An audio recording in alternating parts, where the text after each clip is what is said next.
Il y a des jeux qui te donnent du pouvoir, et puis il y a ceux qui te rappellent ton poids. Cairn, c'est un jeu sur l'ascension, mais surtout sur ce que ça veut dire vraiment monter. Pas dans le sens héroïque, pas dans le sens épique, dans le sens physique. Lent, difficile, parfois décourageant. Tu avances centimètre par centimètre, chaque mouvement est calculé, chaque prise de décision et chaque erreur se paye immédiatement. Il n'y a pas de raccourci, pas de miracle, juste toi et la montée. Et très vite, une sensation s'installe, celle de tomber.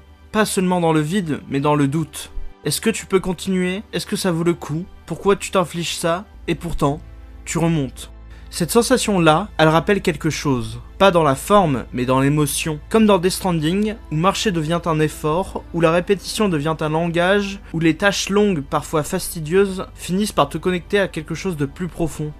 Dans ces jeux, il ne s'agit pas de gagner vite, il s'agit de continuer, malgré la fatigue, malgré la lourdeur, et dans Cairn, cette lourdeur, elle est presque violente.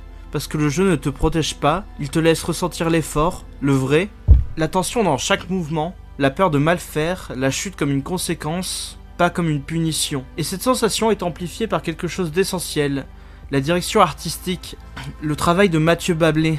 Si tu connais ses œuvres, tu vois tout de suite ce qui se joue. Des mondes vastes, souvent écrasants, presque indifférents à l'humain, mais jamais vides. Il y a toujours des formes de beauté dans la rudesse, quelque chose de fragile au milieu des structures immenses. Dans Cairn, ça se ressent dans chaque plan. La montagne n'est pas juste un décor, c'est une présence. Elle t'écrase, mais elle t'attire. Elle te repousse, mais elle te pousse à continuer. C'est exactement ce contraste que Mathieu Bablé maîtrise, la solitude face à quelque chose de plus grand que toi, et cette envie absurde d'y aller quand même. Et derrière tout ça, il y a un studio qui n'est pas à son premier coup, The Game Backers, déjà avec Fury. Il proposait une expérience exigeante, presque brutale, où chaque combat était une épreuve mentale autant que mécanique. Mais surtout, une expérience sensorielle, un jeu qui te met face à toi-même. Cairn prend une autre direction, plus lente, plus silencieuse, mais au fond, c'est la même philosophie.